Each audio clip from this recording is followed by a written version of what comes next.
Have you ever looked out over a landscape, just a simple farmer's field, and wondered what kind of stories might be buried just underneath your feet? Well, today we're going to uncover a ghostly past, a history that's hiding in plain sight all across Germany and revealing secrets that are thousands of years old. So take a look at this. It seems perfectly normal, right?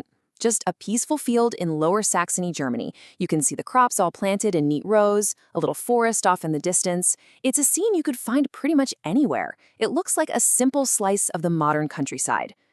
But looks can be really deceiving. Because if you know what to look for, that totally ordinary field is whispering stories from thousands of years ago. You start to see these faint patterns, these shadows that just don't belong on a modern farm. So what secrets are hiding right there, in plain sight? What are these fields trying to tell us? To most of us, these are just weird discolorations in the crops. But to archaeologists, they are literally like ghosts in the fields. They're the faint echoes of a time long, long gone.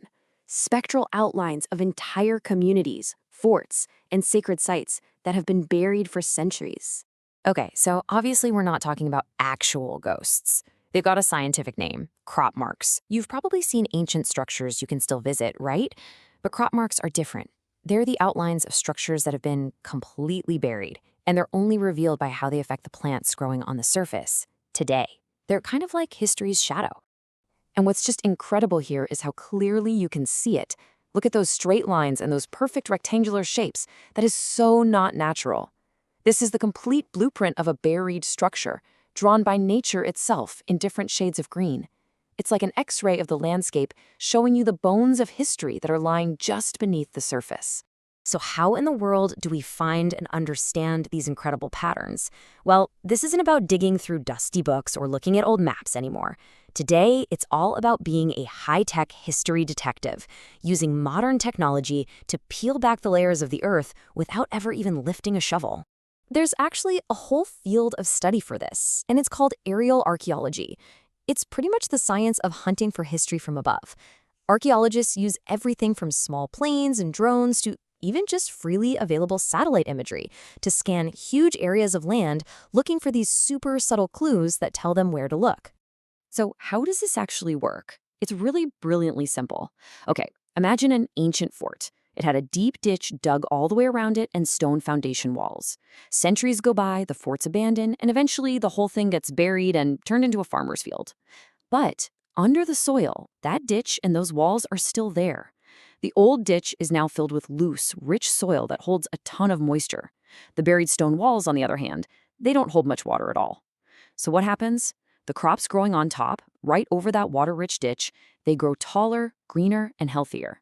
But the plants over the dry, shallow soil of the walls, they're stunted, shorter, and paler. During a dry spell, these differences become super obvious from the air, and suddenly you have a perfect map of the ancient fort. And the tools these modern detectives are using? Well, they're getting more and more powerful all the time. Drones let them capture these incredibly detailed photos at just the right time of day. High-resolution aerial photography can reveal tiny details. Some archaeologists even start their search on Google Earth, just scouting for promising patterns from their desks. They can even use specialized cameras that see in different light spectrums, making these faint marks pop even more. Okay, so that's the how, but let's get to a really exciting discovery. This is where all that theory and technology totally pays off, uncovering a piece of history that everyone thought was lost forever. We are talking about finding a full-blown Roman camp. This is the discovery near Wilkenberg, just south of Hanover. An amateur aerial archaeologist, using these exact techniques, spotted the telltale signs of a Roman military camp. And get this, it wasn't a permanent fort. It was a temporary marching camp, probably used for just a few nights by a legion on the move over 2,000 years ago. And yet, there it was, its perfect outline, drawn in a field of grain. And this just perfectly illustrates the whole process. On the one hand, you have this faint, ghostly image from the air, the crop mark. It's fascinating, but it's just a pattern. But that pattern, it's like a treasure map. It guided archaeologists to the exact spot. And when they started digging, they found the proof. On the other side, you see what they found in the ground. Actual Roman artifacts, like these heavy-duty bronze nails, probably from a soldier's boot or maybe some equipment. The ghost in the field led them right to tangible physical history. And here's the crazy part. Wilkenberg isn't some rare exception. Experts believe there are literally hundreds more of these Roman sites, camps, forts, entire settlements, still out there, undiscovered, just waiting under the fields of Germany.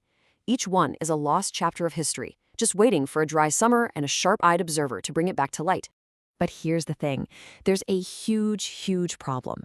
Just as we're developing these amazing technologies to find our hidden past, that past is disappearing faster than ever before. So this is a story about discovery, but it's also a story about a really desperate race against time. It's like this constant battle, right? On one side, we have this priceless, irreplaceable archaeological heritage. We're talking about everything from prehistoric settlements and ancient burial mounds to these newly found Roman camps. But on the other side, you've got these immense pressures from the modern world. Intensive agriculture with its deep plows that just tear into these sites, massive soil and sand mining operations for construction, and of course, industrial development that just paves over everything. Let me give you a really heartbreaking example from the sources. In a place called Styrin, there was this magnificent field of ancient burial mounds. So famous, it was nicknamed the Seven Hills. Over decades, farming leveled the mounds one by one. Now, the ancient graves below survived, hidden underground. But then the area was rezoned for soil extraction, basically sand mining. The surviving history, the part that was left, was now marked for complete destruction, all because economic interests were seen as more important.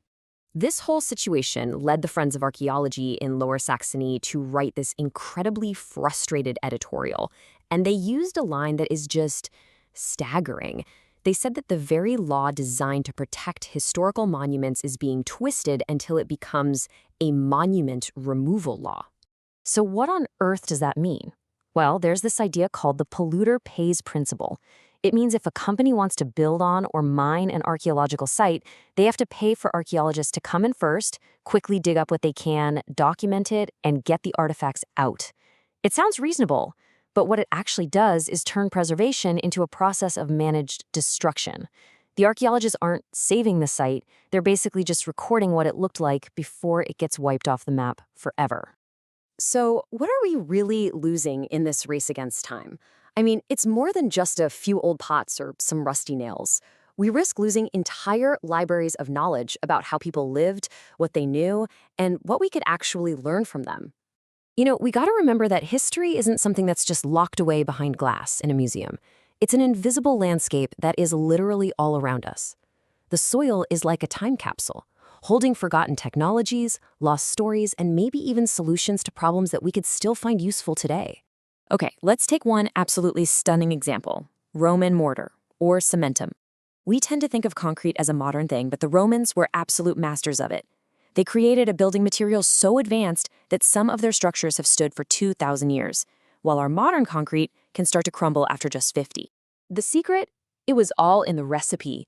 They used materials like volcanic rock, which set off this unique chemical reaction, and this resulted in a property that honestly sounds like science fiction. Roman mortar has the ability to self-heal. That's right. When tiny cracks form in the material from stress or even small earthquakes, a reaction with water allows new crystals to grow and literally fill the gap, healing the structure. It's an ancient technology we are only now starting to fully understand. And this isn't just theory, right? You can go see the legacy of this ancient knowledge in structures that are still standing, like the Westwork of Corvey Abbey, a UNESCO World Heritage Site. Its walls hold thousands of years of secrets. Now, this is what we can learn from sites we know about, but it really makes you wonder, what other forgotten genius, what other technologies like self-healing concrete are locked away in the hundreds of sites we haven't found yet, the ones being threatened every single day? Which brings us right back to where we started. We know there are hundreds of sites out there, visible only as ghosts in the fields, and we know that so many of them are on the verge of being completely erased. So it leaves us with one final urgent question. How many other ancient secrets, maybe as revolutionary as self-healing concrete, will be lost forever before we even get the chance to find them?